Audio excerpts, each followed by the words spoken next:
Good evening, everyone. Welcome to the Ordinary Council meeting, Monday the 28th of March 2022.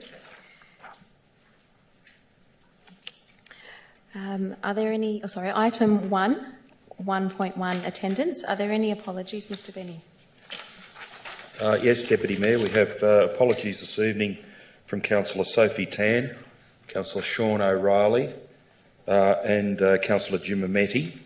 Can I say at this stage that as the Mayor is an apology tonight for this meeting, under Section 21 of the Local Government Act 2020, the Deputy Mayor must perform the role of the Mayor if the Mayor is unable for any reason to attend a council meeting or part of a council meeting.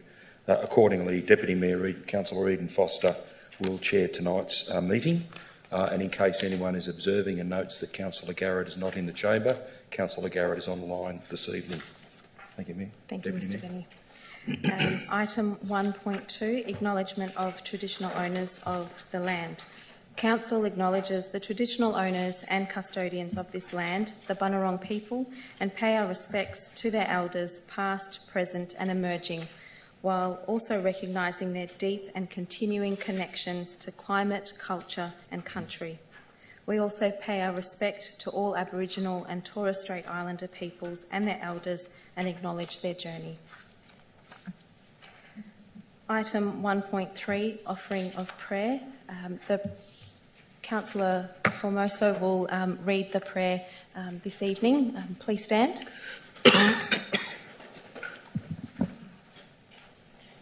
See how I go without my glasses. Provided by Jasbir Singh Surapada of the Sikh community. He conquers death and subdues the desires of his mind. The Immaculate Name abides deep within him. Night and day he remains awake and aware. He never sleeps and he intuitively drinks in the ambrosial nectar. His speech is sweet and his words are nectar. Night and day he sings the glorious praises of the Lord. He dwells in the home of his own self and appears beautiful forever. Meeting him, Nanak finds peace. The wealth of the Lord is a jewel, a gem. The Guru has caused the Lord to grant the wealth of the Lord. If someone sees something, he may ask for it, or someone may cause it to be given to him. But no one can take a share of his wealth of the Lord by force. He alone obtains a share of the wealth of the Lord, who is blessed by the Creator with faith and devotion to the true Guru, according to his preordained destiny. No one is a shareholder in his wealth of the Lord, and no one owns any of it. It has no boundaries or borders to be disputed. If anyone speaks ill of the wealth of the Lord, his face will be blackened in the four directions. No one's power or slander can prevail against the gifts of the Lord. Day by day, they continuously increase. Thank you.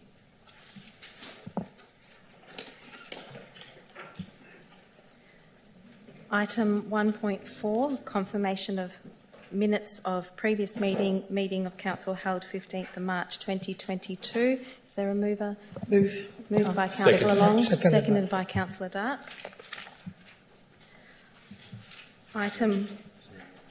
Is there any opposition? No, as there is no opposition, I declare this item carried. Item 1.5, disclosures of interest. Mr Benny, do we have any disclosures?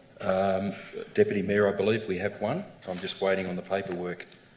I think it relates to Councillor Dark and I think it relates to item 4.1.2, being the Planning Scheme Amendment C229 Sandown Racecourse Urban Renewal Project.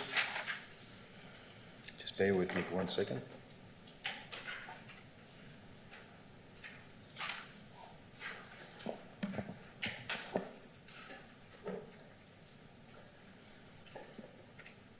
The type of interest is a general conflict of interest. Well, it's one or the other. It's a general conflict of interest and/or a direct material conflict of interest of a non-pecuniary nature. The nature of the interest is that Councillor Dark is a member of the Melbourne Racing Club.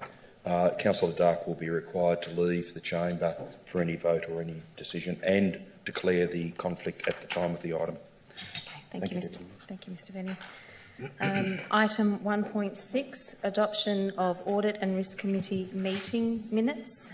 Do I have a mover? I'll move that. Moved by Councillor Formoso, seconded by Councillor Trong. Is there any opposition? As there's no opposition, I declare this item carried.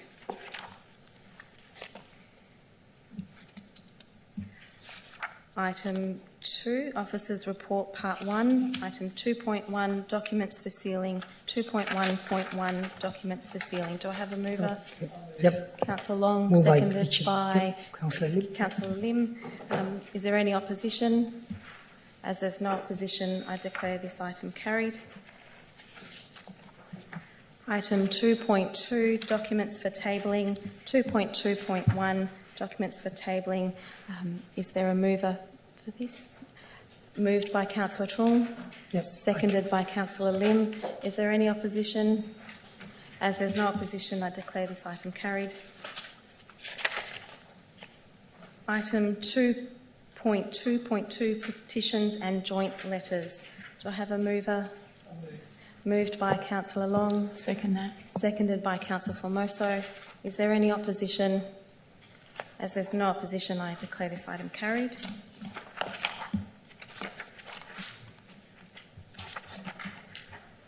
Item 2.3, Statutory Planning Applications.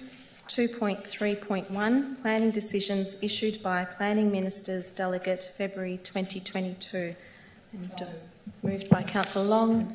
Seconded By Councillor Lim. Is there any opposition? As there's no opposition, I declare this item carried. Item 2.3.2, Planning Delegated Decisions issued February 2022. Do I have a mover? I'll move. Moved by Councillor Long. Seconded by... Councillor Formoso. Thank you. Seconded by Councillor Formoso. Is there any opposition? As there's no opposition, I declare this item carried. Item 2.3.3, Town Planning Application number 359 to 363, Cheltenham Road, Keysborough. Planning Application number PLN 21/0308. Deputy Mayor, I'd like to move an alternate. Thank you, Councillor Garrard. I'll second that alternate as well. Is the alternate in the... It's been given out to everybody. Is it in the public? Okay, so note that everyone has the alternate. Yep. Okay. Sorry, so the alternate's moved by Councillor Garrard and seconded by Councillor Dark. Is there any opposition? Any questions? Okay. Any opposition?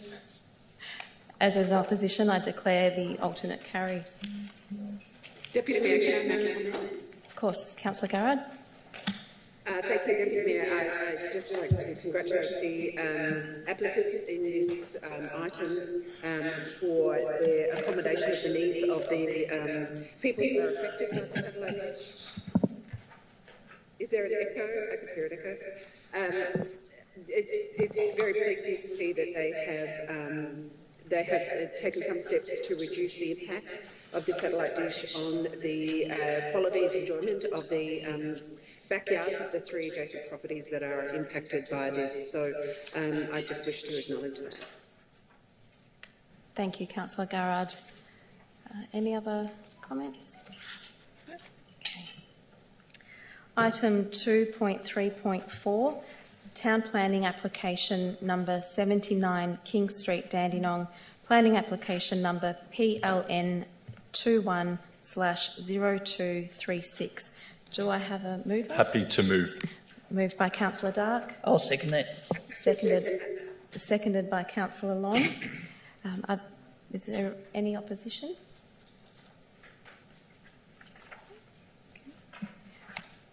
As there's no opposition, I declare this item carried. Item 3, question time public. Mr. Benny. Deputy Mayor and Councillors, the first question this evening is from Matthew Kerwin of Noble Park. Digital Twin Victoria is an innovative new digital program led by Land Use Victoria. Their vision is to recreate excuse me. Their vision is to recreate key locations online so that government, industry and the community can collaborate through shared open data, technology and algorithms to enhance real-world outcomes. The Digital Twin Victoria program will bring together rich 3D and 4D spatial data, artificial intelligence and sensor data to visualise and model places virtually before new investments and other state government changes hit the ground. Has or will the Council lobby the state government on the basis of their commitment to revitalising Central Dandenong to include the Dandenong Central Business District in this project? Mr Chinkragana can respond, Deputy Mayor. Okay, thank you, Mr Chinkragana. Thank you, Deputy Mayor. Digital Twin Victoria is updating and collecting data sets from across all of Victoria as part of a modernisation program for spatial data. Council has open data sets that are available, and this would contribute to the program, as well as aerial photography, which we capture each year, and this would also contribute to that project. So developers partnered with Development Victoria already, and as the program rolls out and the data is added to the system, we're expecting that Central Dandenong data will be included as part of that. Thank you. Thank you, Mr Chinkragana. Mr Benny. Next question is also from Matthew Kerwin of Noble Park. Of the proposed Sandown Racecourse development, what percentage of the 14% open space component is encumbered versus unencumbered, i.e. usable? Mr Bosman could respond, Deputy Mayor. Thank you, Mr Bosman. Thank you, Deputy Mayor. To Mr Kerwin, the unencumbered open space, that is active and passive unencumbered in the MRC proposed comprehensive development plan, is 7.9% of the 112.25 hectares, with encumbered open space, primarily being Mile Creek and its environs, being 7.1% of the total site area. That is a total of 14.9%. It is noted in the report that the total open space figure was actually rounded down to 14%, and I suppose at 14.9 it should have been rounded up to 15. Land shown as encumbered does not necessarily mean that it is unusable. It could be that its uses are restricted to passive recreational use instead of active recreational use. Also, it is further noted that should the proposed amendment gain ministerial authorisation and goes on public exhibition, matters such as the amount of open space to be provided will be available for public review and comment. Thank you, Deputy Mayor. Thank you, Mr Bosman. Mr Benny. The next question is also from Matthew Kerwin of Noble Park. Is the Greater Dandenong Heritage Study going to be reviewed and updated? And if so, what are the timeframes? Mr Bosman, Deputy Mayor. Thank you, Mr Bosman. Deputy Mayor, thank you again to Mr Kerwin. It is currently intended that the first initial stage of a review of the Heritage Study will commence in the 2022-2023 financial year, with the main review to occur in the 2023-2024 financial year, subject, of course, to a budget bid being successful and the necessary funds being available to undertake this extensive project. Thank you, Deputy Mayor. Thank you, Mr Bosman. Mr Benny. The next question is from Melinda Pugliese of Dandenong. COVID-19 restrictions have now been removed, but council still have not opened the public car park underneath. What is the delay now? When will the car park reopen to the public? I can respond by advising Ms Pugliese that we'll take that question on notice. I'd prefer to give proper consideration to the matter and give formal advice to her and the community. One of the reasons that the car park has been closed is that at each point of access to this building, council needs to have safety marshals on attendance, and the car park adds another layer of complexity in that if the public were entering the elevator lift shaft from below, then we need more marshals at that point. However, we are now moving to a stage where marshals are less likely to be required, and I feel more certain that as that requirement disappears, the car park could well be considered to be reopened. But councillors have also been involved in previous discussions, and I'd also like to discuss with them, but we will have a close look at that as quickly as we can and advise the questioner and others accordingly. The next question, Deputy Mayor, is also from Melinda Puglisi of Dandenong. It's been almost 6 months since the consultation on the Dandenong Community Hub concept design. When will a revised concept design be released for further consultation? Mr Devine can respond, Deputy Mayor. Thank you, Deputy Mayor. Consultation and engagement concerning the draft Dandenong Community Hub concept design and business case was undertaken in late 2021. The results of that consultation, amended concept plans and draft business case were presented to Council for their review at a councillor briefing in December 2021. As an action from the December 2021 briefing session, Council requested additional work be undertaken to further test alternate building layouts. The alternative layouts and draft concept plans were presented again to Council at a briefing session in March 2022. Council has now requested that officers undertake a detailed cost analysis of both the draft concept plans, the alternative layouts, to gain a clear understanding of the expected cost of all three options discussed. And this work is due to be again presented to Council in June 2022. Thank you, Deputy Mayor. Thank you, Mr Devine. Mr Benny. The next question is also from Melinda Puglisi of Dandenong. In relation to the Capital Alliance consultation, there is no mention of heritage in the Capital Alliance master plan, despite buildings like the drive-in bottle shop at 64 Foster Street and former Christopherson stable at 120 Thomas Street and 99 Foster Street, Dandenong, having heritage overlays. A, what is happening with those two buildings? B, why isn't heritage mentioned in the master plan other than a picture of the bottle shop? And C, what is the Council's view on this? Mr Chinquagana will respond, Deputy Mayor. Thank you, Mr Chinquagana. Thank you, Deputy Mayor. I'll answer that in the three parts that the question was put in. So the first part, Part A, is although the bottle shop is centrally located within the master plan precinct, this parcel of land and the building does not form part of the redevelopment project. The Christopherson stable site is also outside of the master plan precinct and therefore is not directly impacted by the master plan or redevelopment. So Part B, I would suggest that there is no mention of heritage within the master plan because these two specific buildings fall outside the scope of the master plan and the eventual redevelopment. So with regard to Part C, I'd like to add that although these two buildings are not located within the master plan precinct, Council will continue to work with Capital Alliance and Development Victoria to ensure that the integrity of the surrounding heritage buildings is maintained during future construction stages. Thank you, Mr Chinquagana. Mr Benny. Next question is from Sabrina Miletto of Dandenong. Is any council feedback to the Revitalising Central Dandenong Sites 11 to 15 master plan going to take views from Dandenong residents given how pathetic the Capital Alliance consultation was? Mr Chinquagana, Deputy Mayor. Mr Chinquagana. Thank you, Deputy Mayor.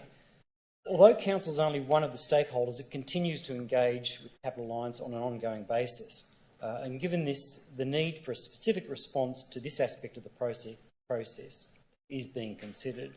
I should note, however, that this is not a council-led project. It's not located on council-owned land, and Council's result will not be running a simultaneous consultation process. The RCD development is situated on state-owned land, is being developed by Capital Alliance, and Council highly recommends that all interested parties should give their direct feedback to Capital Alliance through their dedicated website. We are aware of some technical issues with that website, and we've advised of those with Capital Alliance and Development Victoria with regard to the difficult residents have had occasionally. Thank you, Matt. Thank you, Mr Chinquagana. Mr Benny. Another question from Sabrina Miletto of Dandenong. Thomas Street and Foster Street are already having parking issues. Is Council objecting to the aspect of the Capital Alliance plan that this will only make this worse, and if not, why not? Mr Chinquagana, Deputy Mayor. Mr Chinquagana. Deputy Mayor, any development proposal that will follow on from this master plan will have to provide for car parking on site to satisfy both demand and the planning scheme. No development proposals have yet been considered. This is part of this 20-plus year plan, and car parking and traffic issues will be considered as the precincts are developed. Accordingly, there is no parking objection to be made now. Thank you, Mr Chinkagana. Mr Benny. This question is also from Sabrina Miletto of Dandenong. This planned development for revitalising central Dandenong sites 11 to 15 will lead to more people trying to bypass Dandenong via Hammond Road and Webster Street, which are already congested. What is Council trying to do to stop the traffic nightmare this is going to create? Mr Chinkagana, Deputy Mayor. Thank you, Mr Chinkagana. Thank you, Deputy Mayor. Look, all of those issues will be considered as part of the ongoing design process. Capital Alliance has engaged an expert team of consultants to support delivery of the master plan, and these consultants include local Dandenong transport and movement planning experts, which will help inform the development of this plan. Thank you, Mr Chinkagana. Mr Benny. The next question is from Nick Jansen of Dandenong. The master plan for the Foster Street redevelopment talks about cycling being key, but gives no detail or whether there will be new bike lanes or not. It also talks about getting cyclists from this development area to a regional bicycle network, but not how it will be done. It is about as well thought out as the dedicated bike lane on Walker Street that no bikes use because there is no way to get on and off it. What is the Greater Dandenong Council perspective on this cycling strategy mirage? Mr Chinkagana. Mr Chinkagana. Thank you. Thank you, Deputy Mayor. Look, as I discussed in the previous question, Capital Alliance has engaged an expert team of consultants to prepare the master plan and see the development through to completion. For this specific project, local Dandenong business, which is called a Movement Place Consulting, has been engaged, and they are experts in transport and space planning. In addition, they're a local business and they're highly respected within the transport planning field, and they're strongly aware of Council's priority focus on pedestrian and cyclist access in central Dandenong. Thank you, Mr Chinkagana. Mr Benny. The next question is from Sylvia Mastrogiovanni of Dandenong. You mentioned that for those who couldn't come to the Hemming Street consultation forum, there would be other opportunities shortly at different times of the week, both during and after business hours. When and where are these opportunities? Mr Devine could respond. Thank you, Mr Devine. Thank you, Deputy Mayor.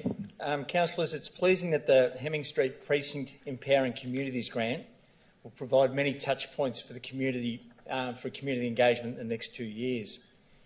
In the near future, 2 out-of-hours meetings are scheduled to allow Hemming Street Precinct residents, traders and visitors the flexibility to contribute further to the consultation.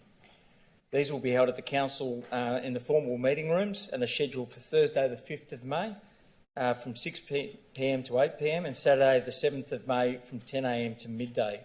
And these details will be included on the Council website. Thank you, Mr Devine. Mr Benny. Next question is also from Sylvia Mastrogiovanni of Dandenong. It seems like the state government are just letting the developer do whatever they want with Little India. As our local government, what is the Council doing to protect us? Mr Chinkagana. Mr Chinkagana. Thank you, Deputy Mayor. The proposed master plan identifies a new precinct for Little India to support the state government designation of central Dandenong as the Indian precinct for Melbourne. Council has been active in advocating on behalf of the local traders and strongly supporting them in how they are impacted during development works. Council will continue discussions with Development Victoria and Capital Alliance to ensure that the traders located within Little India are supported through this challenging transition. Thank you, Mr Chinkagana. Mr Benny. Next question is from Valerie Ruperti of Dandenong North. Has the Council objected to the state government on the token consultation that was done on the master plan just released for Little India? It was so short, 1 week, I found out that there was consultation only after it was finished. I heard the survey closed last Friday and there was only 3 drop-in sessions all crammed into 6 days. With this Little India redevelopment proposal, what are the next steps and timeframes in the planning process from here, and how will residents be able to have their say? Proposed Little India development will clog up Foster Street with traffic. How are drivers meant to get through central Dandenong? Mr Chinkagana. Mr Chinkagana, thank you. Thank you, Deputy Mayor. Council is currently in discussions with Capital Alliance on this matter, and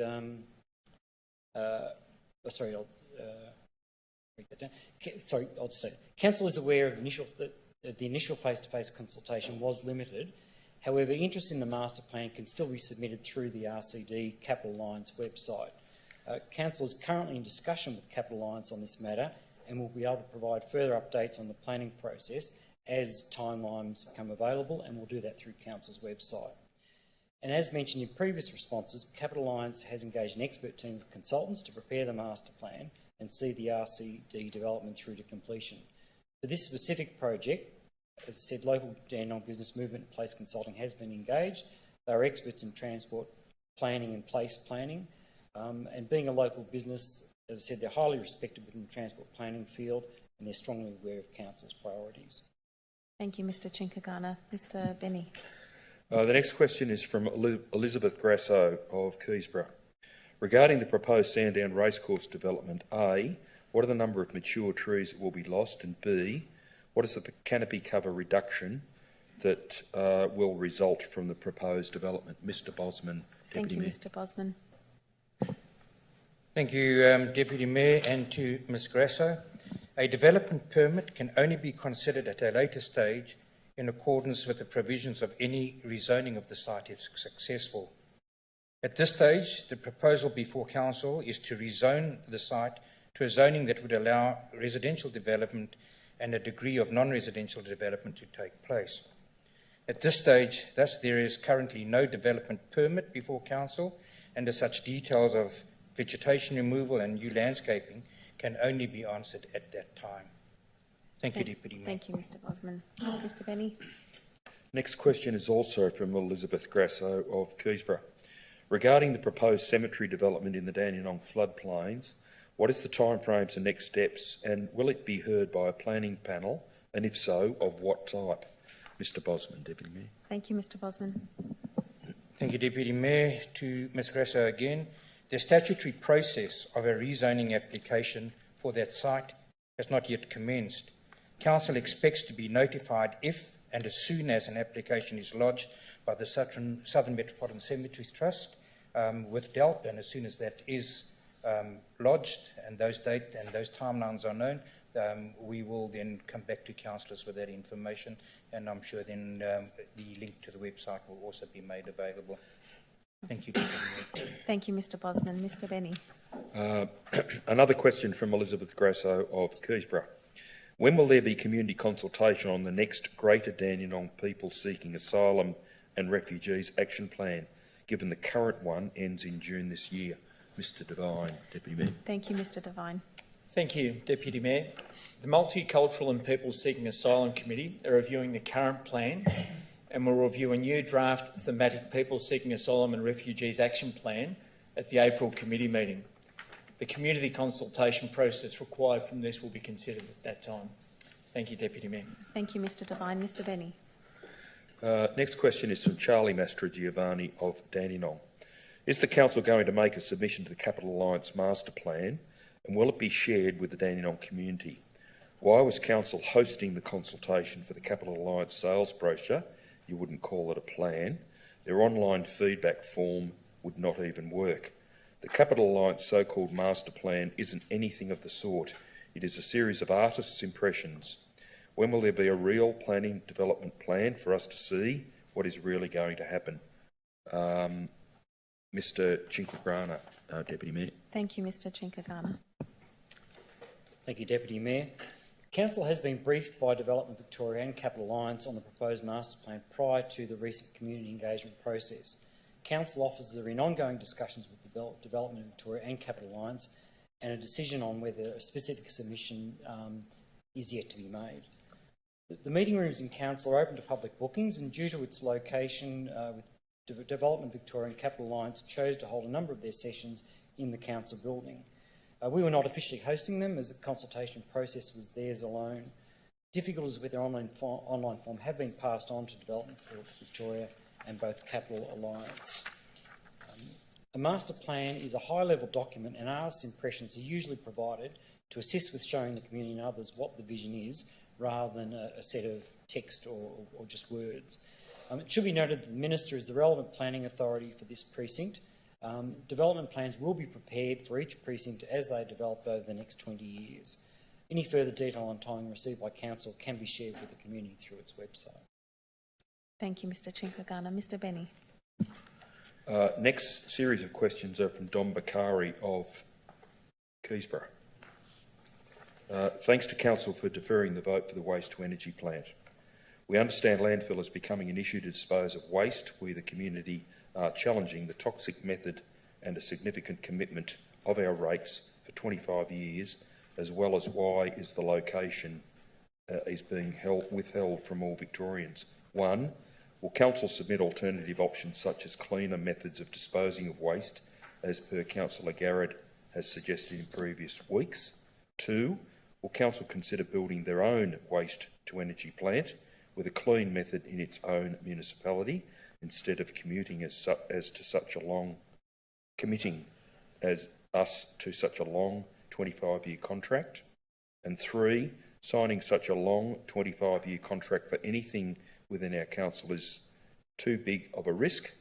Have they done a risk assessment? No council officer should ever table such a financial risk to any council. Mr Chinkagana, Deputy Mayor. Thank you. Mr Chinkagana. Thank you, Deputy Mayor. Much of the detail will have to wait until we do the formal submission of the report to Council, but I was hoping some general comments might help with those questions. So, part 1, just to advise that the technology to be adopted has not yet been decided. This will be detailed in the tender submissions of the shortlisted proponents. The evaluation of tenders will include robust criteria and scrutiny associated with the proposed technology to ensure that they use proven, viable, and that it will meet the highest environmental standards in the world. Council would not consider entering a contract unless these assurances are confirmed. For part 2 of the question, construction of a facility such as this comes at a considerable cost, and with economy of scale is needed, and therefore the provision of the waste tonnes to be input into the project, and that means you need multiple councils to make it viable. The capital costs would need to be recovered over a significant period, which is why the 25 years has been chosen. And this is also about ensuring the viability and managing the gate fee costs of waste being delivered to this. Council building the facility by itself would not provide a best value to the community because of these cost constraints and the limited waste supplied. With regard to the risk assessment, this is a detail that will have to be considered in the council report rather than at this early stage. Thank you, Mr Chinkagana. Mr Benny. The next question is also from Dom Bakari. When will the safety mechanisms be installed to the development site next to HomeCo? Council has acknowledged these issues as previously agreed. There needs to be a completion date as residents are moving into the homes and pedestrians need to have a safe passage to the shopping centre. If no date is available, why not? Mr Bosman, Deputy Mayor. Thank you. Mr Bosman.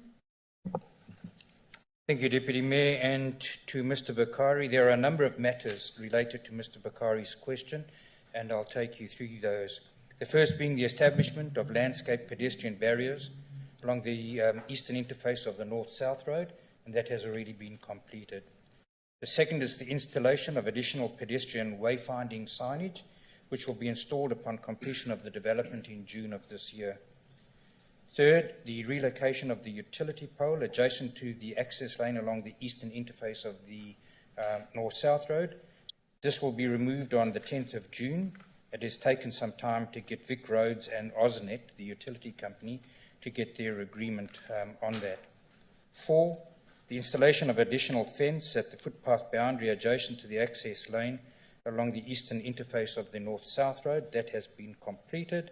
And then 5th, finally, the installation of a zebra crossing outside of the childcare centre in HomeCo. Following a number of inspections and discussions with the owners of HomeCo and the residential development, all line markings, bollards and tactile pedestrian surfaces will be installed upon completion of the development in June of this year. Thank you, Deputy Mayor. Thank you, Mr Bosman. Mr Benny. The final public question this evening is from Dominic Bakari again. Why did Council approve gum trees to be planted directly below power lines on Shelton Road in front of the development site next to HomeCo and so close to a footpath. By now there has been enough evidence there is a better location to plant such trees. Will this be corrected before it's too late, and if not, why not? Mr Chinkragana. Thank you. Mr Chinkragana. Thank you, Deputy Mayor. Council did not approve the installation of gum trees directly below the power lines. There are trees on private property which are near the power lines but not directly underneath it. And we should note that those trees are snow gums, which are considered to be easier to manage around power lines. Thank you. Thank you, Mr Chinkragana. Item 4, Officers' Reports, Part 2, 4.1, Policy and Strategy, 4.1.1, Draft Councillor Contact with Developers, Submitters and Lobbyists. Do I have a mover? Councillor, Deputy Mayor, I'd like to move that. Thank you, Councillor Garrard. Moved by Councillor Garrard. Is there a seconder? Seconded by Councillor Lim. Are there any questions? Is there any opposition? As there is no opposition, I declare this item carried. Deputy Mayor, can I make a comment, please? Of course, Councillor Garrard. Thank you, Deputy Mayor. I'd just like to thank my fellow councillors for supporting this register. The residents in the City of Greater Dandenong rightly expect open and transparent processes so they can have confidence in the integrity of the council. This register is an important step in a more accountable council. It's very, very important, in particular, in light of events in the last few years in neighbouring municipalities. Thank you. Thank you, Councillor Garrard. Item 4.1.2, Planning Scheme Amendment C229, Sandown Racecourse Urban Renewal Project. Councillor Dark. Thank you, Deputy Mayor. Deputy Mayor, I wish to declare a conflict of interest in this matter. The conflict of interest is a direct material conflict of interest of a non-pecuniary nature. Thank you, Councillor Dark.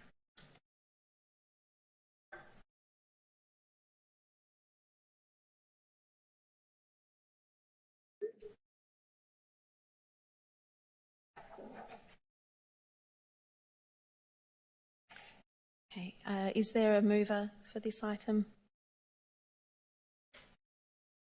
Deputy Mayor, I'm happy to move this item.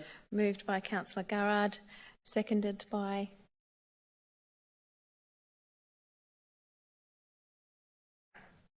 I'll do it. Seconded by Councillor Long. Are there any questions? Is there any opposition? As there's no opposition, I declare this item carried. Deputy Mayor, could I make a comment, please?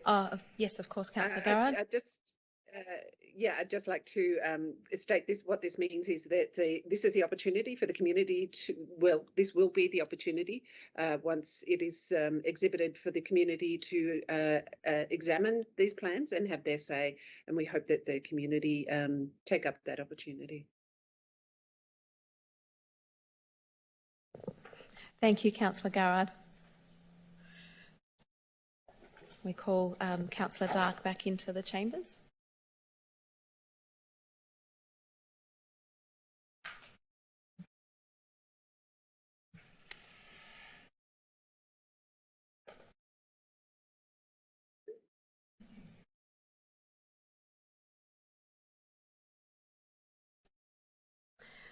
Item 4.2 Other, 4.2.1 Draft Minutes of Positive Ageing Advisory Committee Meeting 10th of February 2022.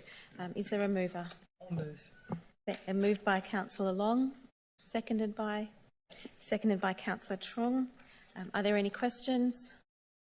Is there any opposition? As there's no opposition, I declare this item carried.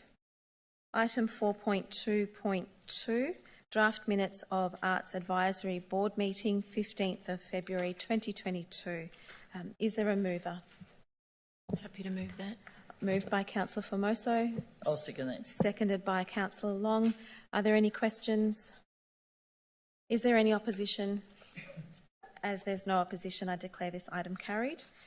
Item 4.2.3 Report on matters discussed at councillors' briefing sessions and pre-council meetings 14th, 21st, 28th of February and 7th March 2022. Is there a mover? Moved by Councillor Lim. Sorry. Moved by Councillor Lim, seconded by Councillor Long. Are there any questions? Is there any opposition? As there's no opposition, I declare this item carried. Item 4.2.4, list of registered correspondence to mayors and councillors. Is there a mover? Moved by Councillor Trong. Second. Seconded by Councillor Dark. Are there any questions? Councillor Dark. Thank you, Deputy Mayor. Deputy Mayor, probably not so much of a question as much as a request. As I'm sure most of the councillors have received a yearbook from Emerson School, and I actually was reading through it over the weekend, and there's some phenomenal work that they're doing, particularly people with mild intellectual disabilities, and the growth that they're experiencing at the moment as well. If we could please write to the principal and to the school and just thank them for the work that they have been doing as well, and just if any other support that they may require, because I know historically they did have several items that they did want help with, but certainly from what I can see, it's a phenomenal achievement the school's achieved. Of course, yes, we can organise that. Yeah. Mayor, the principal's name is John Mooney. John Mooney. Thank you, Councillor Long. Item 4.3, contracts. 4.3.1, contract number 212211Q, Council Buildings Cleaning Services. Do I have a mover? I'll move. Moved by Councillor Long, seconded by... Thank you. Seconded by Councillor Lim. Are there any questions? Is there any opposition? As there's no opposition, I declare this item carried. Item 5, notices of motion. Are there any notices of motion, Mr. Benny? No. Okay. As there's no notices of motion, move on to the next item. Item number 6, reports from councillors, delegated members and councillors' questions. Councillor Dark, start with you. Thank you, Deputy Mayor. Deputy Mayor, it's been a very busy fortnight, as I'm sure you have as well, attending a lot of events in this municipality. And it's been very, very busy, particularly as cricket comes to a conclusion at the end of the season and the beginning of the football season and the soccer seasons as well. And certainly I think it is going to be a very busy winter given the work that's currently occurring. I have a couple of questions this evening. The first question, I've received some correspondence from a resident which I'll pass on to the relevant director with regards to the access path between Bloomfield Road and Kendra Court in Keysborough. Now, there was a lady who went past in an electric scooter and actually got stuck and couldn't get through the other side and then couldn't reverse. And it was lucky that a nearby resident was able to assist. I was just wondering if we could please have the relevant officer have a look at that as a matter of priority, just with regards to the access. Mr. Chinquagera or Mr. Bosman? Yes, Deputy Mayor, we're happy to have a look at that. We'll send our traffic engineers out on site. Okay, thank you, Mr. Chinquagera. Councillor Dark? Thank you, Deputy Mayor. Deputy, my next question is with regards to the Rowley Allen works at the master plan. The excavator's now turned up and the fence is up now with the removal of the old netball courts and the putting in the new netball courts, which is a part of the CIP budget. It was mentioned to me on the weekend there's actually no signage, and a lot of people actually don't know what's going on. I was just wondering if it was possible to get some signage just saying that there may be some new netball courts coming, or some sort of signage just preluding to the fact that there is upgrades coming to the reserve and we're not pulling it out. Thank you, Councillor Dark. Mr. Bosman? Deputy Mayor, thank you. Councillor, certainly we'll arrange for some, probably a very good opportunity to arrange for some signage out there promoting the things that we're doing in the area for the community, so you can leave that with me. Thank you, Mr. Bosman. Councillor Dark? Thank you, Deputy Mayor. My next question is from the 2nd Springvale Scout Group in Springvale South. They're just on Springvale Road next to the Coinda Centre, I believe it's pronounced. Their disabled ramp that accesses the building is actually starting to fail, and there's been some issues with as people walk up, and it actually does wobble quite a bit. If we could please have a look at that and just make sure that there is the provision is safe, that would be great. Mm-hmm. Mr. Bosman? Deputy Mayor, Councillor, leave that with me. We'll have somebody, whoever it might be within Council, to go out and have a look and make sure that the appropriate DDA standards and installation is operating. So leave that with me, Councillor. Thank you, Mr Bosman. Councillor Dark? Thank you, Deputy Mayor. Almost there. I had another question. I attended on the weekend the Keysborough Cricket Club presentation night, and as a part of the Keysborough Cricket Club presentation night, there was a conversation that the boards and electrics, which I know historically we have had issues with the reserve, have been failing. Now, it was fortunate enough that one of the members is an electrician by trade and had, I believe it's a general master key that actually opens the back, and he was actually, one of the players ended up accessing the rear part of that box and then basically had to fix some fuses with that as well. It has been a pre-existing issue for some time, but if we could please have our electricians have a look at it to find out exactly what the issue is and get on top of that. I know there was also issues with the wiring of the lights as well, and that some lights were out and some were on, alternating. So if we could please have a look, that would be great. Thank you, Councillor Dark. Mr Chinkagera? Yes, Deputy Mayor, we'll get our contractors to have a look at that. Thank you for that. Councillor Dark? Thank you, Deputy Mayor. Deputy Mayor, I also attended the opening of the Street Food Turkey. It's a new business in Chandler Road that's opened just near the Parkmore Road shops, for those who are familiar, and it's been a little row of shops which for a long time has not had a whole lot of life. The residents nearby have been looking for things, and I know it's been a topic of conversation along with our railway parade up at Chandler Road.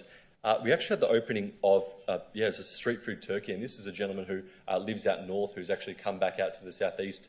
His parents live in my ward, and he's actually opened a business which is doing a roaring trade. But he did want to know whether there was any options, if we could pass on to the business team to have a look and just have a conversation, see what ways that this council could support him in terms of growing his business and just getting some further name recognition. That would be great. Thank you, Councillor Dark. Mr Chinkagera?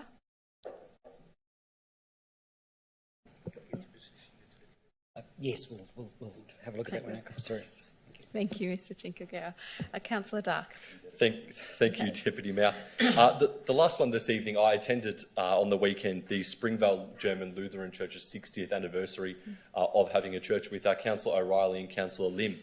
This was actually something interesting, something that I actually was not completely aware of, and that in 1962, when the German Lutheran Church opened, it was actually opened because of the Robert Bosch Enterprises, which was up on the corner of Centre Road, and then also with Volkswagen and other German industries, which actually were a significant part of what happened here in Melbourne. As a result of that, there was mass migration, and the church rapidly went from a small group operating out of a house to 220 members. And fast forward 60 years down the track, we're now celebrating the 60th anniversary, where they've just opened a brand new part of the building as well. Now, they did receive a certificate of appreciation, but they have had another request as well. They're having issues with the Department of Immigration getting their new pastor out, and the church is currently pastorless, I suppose, for lack of a better word, and they have been struggling to get him out and haven't heard anything back from the department. I've got some information that I'll forward on as well, but if we could please write a letter just finding out where it is up to, because there was a lot of people, particularly older residents who speak German, who were attending, who basically we had to watch the session via Microsoft Teams and broadcast in to Germany. The pastor attended at 12:15 at night, just past midnight, to actually be able to deliver the service. And a lot of the elderly have that sort of conversation that they just can't have via Microsoft Teams. So if we could please write to the Department of Immigration and relevant ministers, just finding out where the pastor's application is, that would be great. Sure. No further questions. Thank you, Councillor Dark. I'm sure we can organise that. Councillor Mikulich. Thank you, Deputy Mayor.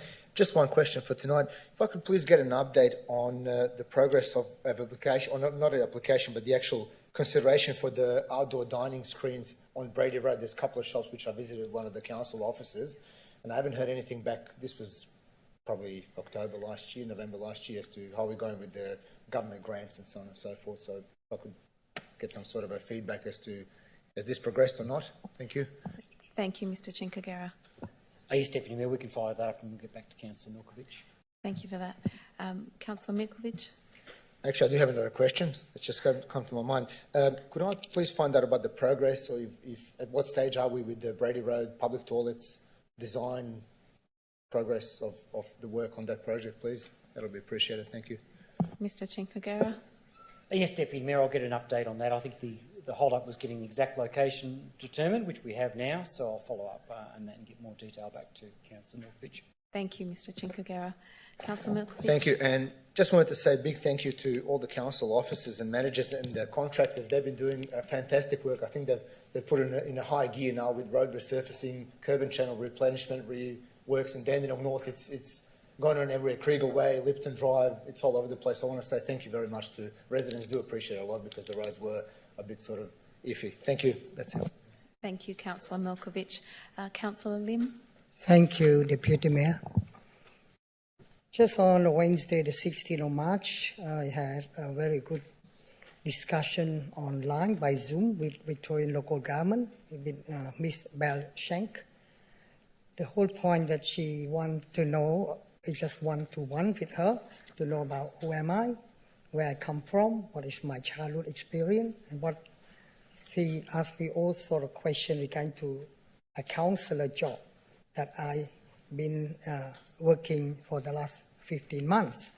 And in that sort of question, so many questions, about 20-odd questions, one of them is interested me. It's just like, how do I face the obstacle in this council or new job? What else I have some issue with anyone, and so on and so on. The most important is she encouraged me to talk to multicultural community in our city because very diverse community. I said 156 community. She said, can you help the Victorian local government to encourage them to be in the council, local government? I said, yep, I try my best. And secondly, she said, why don't more cultural diverse community leaders can we so what difficulty did you experience when you run in the local government election, whatever?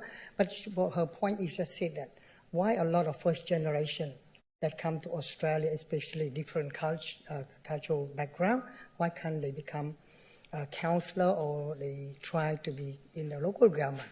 And they asked me a lot of questions on that. I wouldn't want to say that tonight. And secondly, what else I can support them to become a councillor in our local government, and so many other, what my future plan for the next 5 years as a councillor, and so on and so on. That's a very interesting interview for a long one.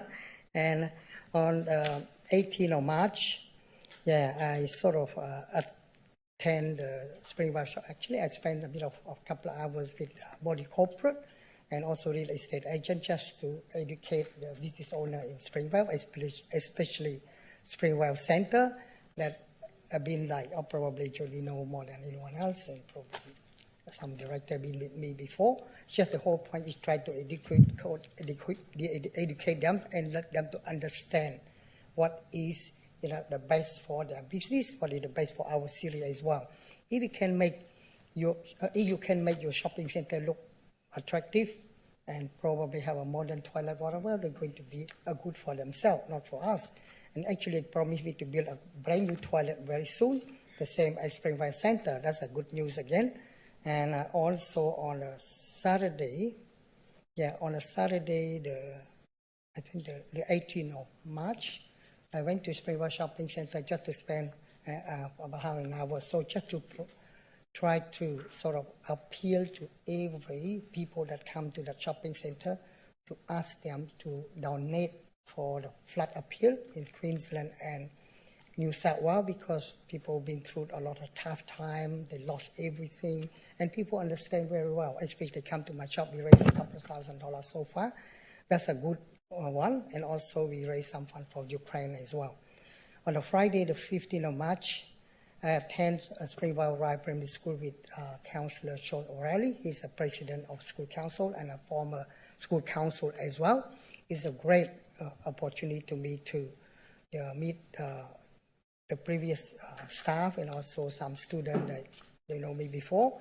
And the most important, Daniel Andrew came along as well to have a grand opening of the building under the name of Annette Hilton, and she very close to our community, and she worked very hard for a multicultural community, and she very close to me as well. And on the Saturday, the 26th of March, I attend at night time. Attend a charity dinner with Insan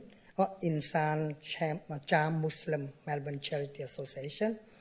It is a great event. It's such a small community, about less than 100 people, but they work very hard. They really support each other. All the Muslim jam that come from different backgrounds, especially from Vietnam, from Cambodia, and some Muslim from all the way from Philippines as well, but they live Windsor on the other side of the city. They come together, they donate a lot. I expect each one of them like 10,000, and that night probably what my estimation may be 100,000 or so. The idea they want to raise 320,000 to build a mosque in Vietnam because they're minority there. And they asked me anything, our council can help. I said I'm going to explore about that. If anything can help the association, probably not oversee. Probably, going to talk to Martin later on. And on Sunday, yesterday, actually, in the morning, I attend German Lutheran Parish 60th anniversary with Councillor Dark and also Councillor Sean O'Reilly. And also Councillor Dark already mentioned about that. And the most important, they really appreciate our city. And also, they asked me a lot of questions because I mentioned to them about 156 nationalities. They were very surprised that we can keep all those diverse communities live in harmony. That's the most important they surprised of. And they asked me a lot of questions about how to improve our city, those sort of things. But the most important, they admire a lot our city so far, and especially Springwell. The last 12 months, they see a lot of changing, especially outdoor dining. And I talk a lot, probably like Councillor Dark probably was there as well with a couple from Singapore. He's an architect that probably provide a service free for the brand new building of the church. And he's really want to see Springwell, similar to other Southeast Asian country, because his mother, when she came from Singapore to Springvale, she really happy the way Springvale is, and she wants Springvale to be more attractive than that. And that's a very positive thinking about that. And his wife as well. His wife is Malaysian. And in the afternoon, I attended what we call, we don't have to pronounce that one, the New Year of Afghan, Narose Afghan New Year, with Jim Mameti, with Sean, with Councillor Lana Formoso. Also that afternoon had Mark Dreyfus there as well, Julian Hill. And amazing, I could not believe myself that how many people was there, a sea of people. At the moment, maybe 10,000 people. Yeah, amazing, a lot of people. I could not believe myself. That's a very, very, very, very good one. And I stay all afternoon until probably 6 o'clock with Councillor Lana and also Councillor Jim as well.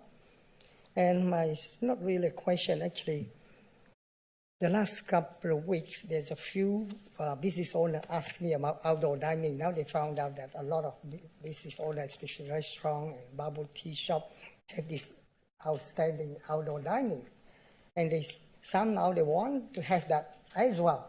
I said probably the council ran out of fund already.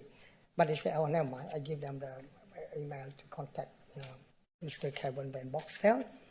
And hopefully they have some fun, I'm not sure, but he said going to arrange to meet with me and other business owner.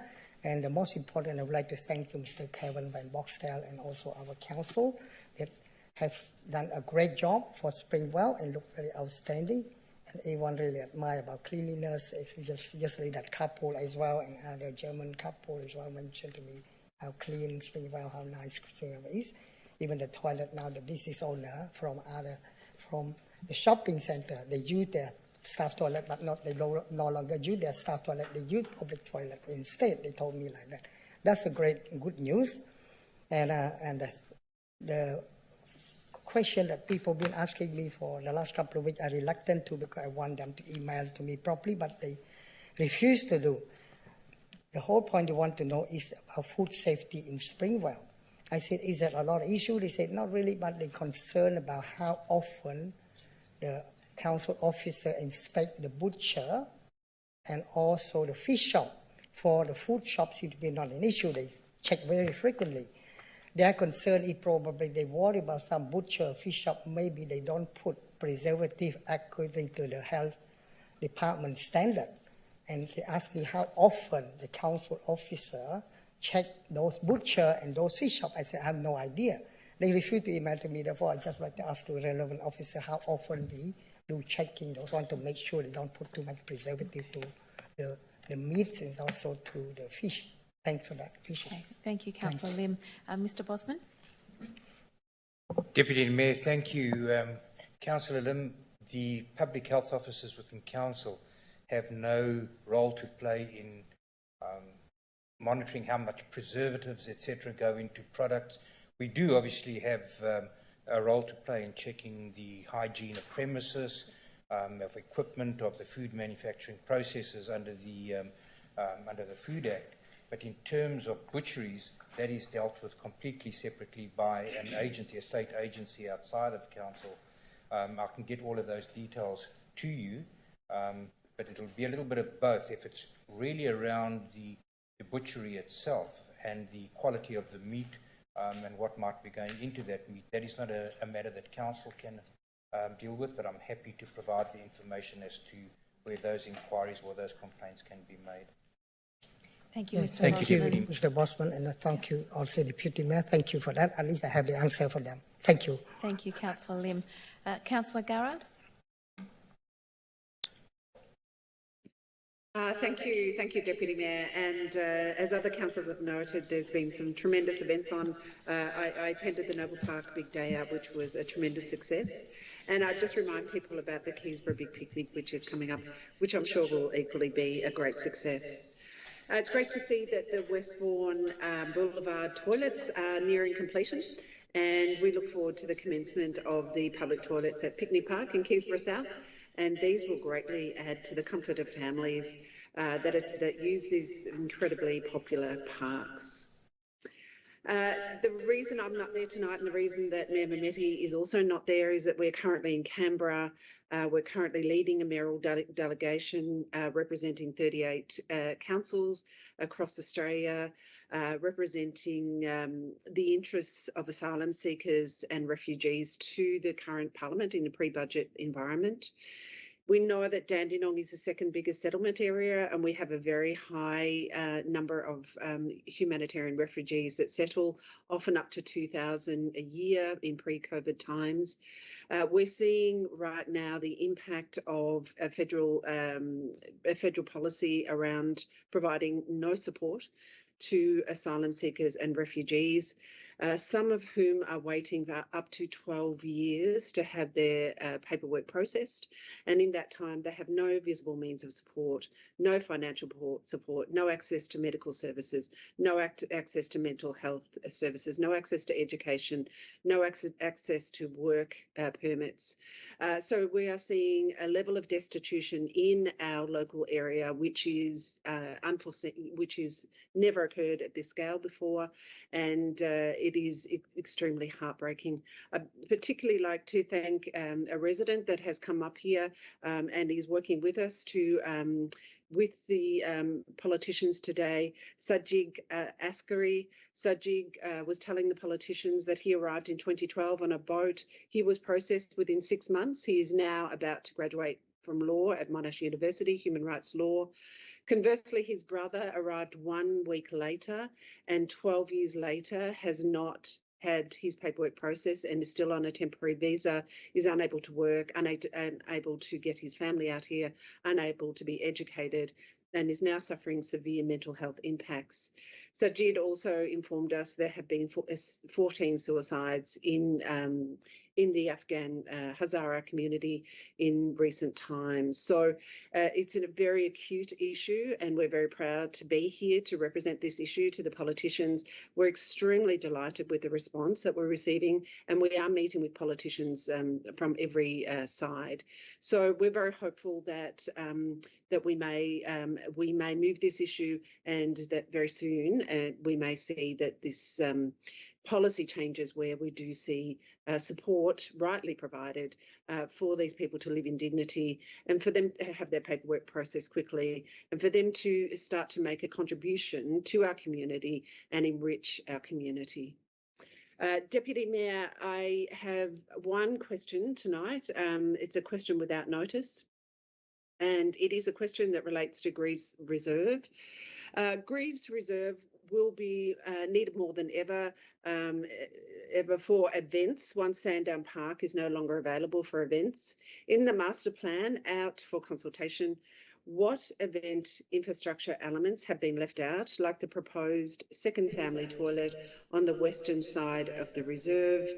And a concurrent question to that also is, the consultation site says the Greaves Reserve Master Plan has been informed by a 1997 plan and a 2017-18 events plan. Can these please be put on the website? Thank you, Deputy Mayor. Thank you, Councillor Garrard. Mr Bosman? Deputy Mayor, thank you. I think there's quite a lot in what Councillor Garrard asked there, more than I can give you answers on tonight. Happy to take all of those on notice and come back with a fully detailed answer. Thank you, Deputy Mayor. Thank you, Mr Bosman. Councillor Garrard? Thank you, Deputy Mayor. That's all for me. I just want to say thank you to both yourself and Mayor Mehmeti for representing us at the City of Greater Dandenong at Canberra at the moment, and our residents as well that are impacted by this. Thank you. Councillor Long. Thank you, Deputy Mayor. These are some of the events I've attended since my last formal meeting. 16th of March, I attended the meeting between the Southern Cemetery Trust and Dandenong District Aborigines Cooperative about the cemetery being more Indigenous friendly. 18th of March, I attended the soccer match between Dandenong City and Eastern Lions.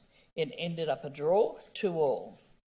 20th of March, I attended the Noble Park RSL AGM. 22nd of March, I attended the Southside Flyers presentation night held at the Prince Hotel in St Kilda. Rebecca Cole took out the season's MVP award and the runner-up was Amy Rossi. The 23rd of March, I attended the annual Staff Memorial Day at Dandenong. 25th of March, I attended the soccer match between Dandenong City and Dandenong Thunder. It ended up a draw, 2-2. On the 26th of March, I attended the Masala North Dandenong Football Club at Lower Tweed Reserve for their Auskick morning. 27th of March, I attended the annual cricket match between Vic Police and the Indigenous community at Greaves Reserve, Dandenong West. I was unable to stay for the full game because of prior commitments. I'm usually their scorer and they reckon I favour the Aboriginals, which is wrong. Today I attended the Disability Advisory Committee. I have a couple of questions tonight.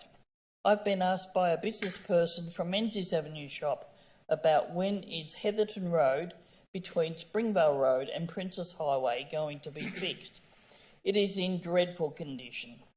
I know that this subject was brought up at our last council meeting by Deputy Mayor Councillor Eden Foster. Thank you, Councillor Long. Mr Chinkagera. Thank you, Deputy Mayor. Yes, as a Department of Transport road, Heatherton Road, we're currently preparing a letter to the Minister expressing Council's views on this particular road. Thank you, Mr Chinkagera. Thank you very much. The other question that I was asked was, why has the intersection of Springvale Road and Windsor Avenue been blocked off for so long, and what is the timeline for it to be reopened? Mr Chinkagera. Thank you, Deputy Mayor. The reason for Windsor Avenue being closed off was we were doing a lot of work as part of the Springvale Boulevard, laying the underground services, in particular the drainage work. The bulk of that has now been completed and we've reopened the road, but only to left-turning traffic. To have it fully open, we'll wait for the completion of the project, which is still some time off. Thank you, Mr Chinkagera. Councillor Long. Thank you. Councillor Formoso. Thank you, Deputy Mayor. I'm very grateful to be standing here in one piece in front of you all this evening, as I almost had a very scary near-death experience on Saturday, the 26th of March.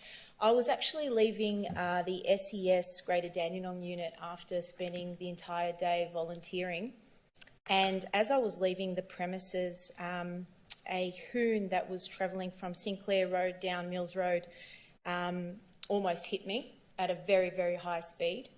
You could say probably over 100 kilometres an hour. I did call 000 immediately and explained the situation and that we needed some officers down there immediately to assess and obviously find the appropriate drivers for this reckless behaviour. It's an issue that I have raised on several occasions, most recently probably in November. And I have to say that we as volunteers attend our days as volunteers hoping to come back in one piece. And so the fact that I've been a volunteer for the SES and spent the entire day doing that, to have to leave the venue to almost be killed by reckless driving, which I've flagged on numerous occasions, is just outrageous, and it needs to stop. And we need something to be done immediately. My first request would probably be to have a keep clear zone painted on the roads for our vehicles, because not only is it a risk for us entering and leaving the premises, I was fortunate enough to actually stop and have a look simply because I'm aware of the hooning that occurs on this road. But I was blocked by 2 illegally parked trucks as well, so that didn't help the issue. So I want immediate action, please. Whether that means coordinating something with Vic Police as well. Like I said, I did call 000 to no avail. Police didn't arrive. I was very shaken by the experience, and it really puts us off as volunteers to know that we're at risk every time we are entering and leaving these premises. So I would really, really urge something be done immediately. So if the appropriate officers could please respond. Deputy Mayor. Thank you, Councillor Formoso. Mr Chinkagera. Yeah, thank you, Deputy Mayor. Perhaps if I break the response into 2 parts and talk about the parking initially, particularly those larger trucks that were parked on the street. We are aware of this issue, and we've had our councils, our coordinator of transport, meet on site with the SES members earlier in the year. We've also explained that that when parking occurs, for example, if it's across a vehicle crossing, they can report that directly to us even after hours. We can have a parking officer out there straight away. Similarly, we've put it on the general rounds, and we've advised our parking officers to keep an eye on that area, but it does rely on them catching those trucks being parked illegally at the time. And it's certainly unfortunate that you experienced such an example of poor driving behaviour there. With regard to the correct action, we've been working with the police a lot on this, and they've asked us to request that people report directly to the what they call the Crime Stoppers hotline with regard to hoon driving. So they use the phrase antisocial driving, which is known as hoon driving, and the benefit of getting it to that hotline, even if it doesn't result in immediate action, they can then build up a case of bad behaviour, particularly if there's evidence of the vehicle and the registration number. And certainly that additional information, which Councillor Formoso provided, which included the type of car, the colour and the registration, we've been able to send that through to Victoria Police to act on that. And as I said, that helps them build up a file of those hoon drivers. But also, in general, you may be interested to know that Victoria has some of the toughest anti-hoon legislation in the country, with penalties that not only include on-the-spot licence suspension, but also police have got powers to impound the car or confiscate vehicles accordingly. And we're one of the very few councils within Victoria that's introduced additional bylaws to help the police, particularly for people that are attending hooning events. Now, since the easing of the lockdown since last year, Victoria Police have reported a rapid growth in hooning behaviour, and that the southeast and Greater Dandenong is one of the areas of greatest concern. And as a result, the Victorian Government and the police are setting up a hooning community reference group, and we're hoping to have one of our officers sitting on that committee to help police address this issue. Thank you, Mr Chinkagera. Councillor Formoso. Thank you, Mr Chickagana. Unfortunately, I'm not really satisfied with that response, and the fact that you're saying we have after-hours officers is incorrect, because we have officers up until 7 p.m. So the fact that can occur is not actually true. So that's the first point. And the second point that I'd like to make, that's a VicPol issue, absolutely, but what are we doing as a council to assist this issue in terms of putting keep clear zoning lines onto the road markings? Absolutely anything right now that's going to be a fix for the safety of all of our volunteers. Can I please have a response? Mr Chinkagera. I did break it up into issues. So there's the hooning, so the driver behaviour we can't control with line marking. And I said with the parking issue, we can look at that, but we really need to be, we call that when the issue occurs so we can observe it firsthand. As I said, we do have our officers drop in and look in that area, but it's something that, because it's not occurring all the time, it's hard to catch as it is. Yes, look, and we will look at the line mark and see if there's something to do with it. I think our traffic engineers have investigated in the past, but I'll remind them of that. Thank you, Mr Chinkagera. Councillor Formosa. Thank you for that. Yes, I've got an email here that I was tracking down stating that they didn't feel that the line markings were appropriate or necessary. So once again, I urge Council to have that happen as soon as possible, please. Thank you for your response, and I look forward to seeing that happen. I am also very grateful to have attended a lot of these amazing events in our municipality. It's so good to be back out again and enjoying these incredible facilities and incredible events that we hold as a council, as particularly being the most diverse. So that's been really, really pleasant. Clean Up Australia Day, in particular, Clean Up Noble Park North Ward. I'm glad that Mayor Mehmeti made mention of that last council meeting. I did clean all 26 parks, as I said I would, with about 11 volunteers. And in the end, we collected around 250 kilograms worth of rubbish, which was just immense amount over 26 parks. So I would like to make that an annual event. So I do urge all of the Noble Park North residents to join me next year. I may put a barbecue on just to tantalise a few more people to attend because many hands make light work, and I would really appreciate that and show all of their residents that we appreciate a clean and pleasant park to enjoy. I'd also like to thank Mayor Mehmeti and Councillor Garrard for being our representatives on council and community for the delegates at the Mayoral Task Force. Really appreciate you fighting for what's just and fighting for what's right. So thank you so much and good luck. That's all from me, Deputy Mayor. Thank you, Councillor Formoso. Councillor Trong. Thank you, Deputy Mayor. On Sunday of 20th of March, and I attended fundraising for Vietnamese Museum at Tottenham in the West. On that night, we got about over $54,000.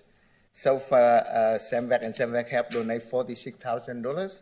And also, Loch Lam, one of my friends donates, and his family donate $25,000. I also would like to thank to Councillor Richard Lim, who donated about $20,000 about 2 months ago for the Vietnamese Museum. On Wednesday, 23rd of March, the monk of Yak Huang Temple on the Lightwood Road, Noble Park, and I went to the Red Road head office in North Melbourne to hand about a $22,000 check for the Queensland flood appeal. That's it. Thank you. Thank you, Councillor Trong.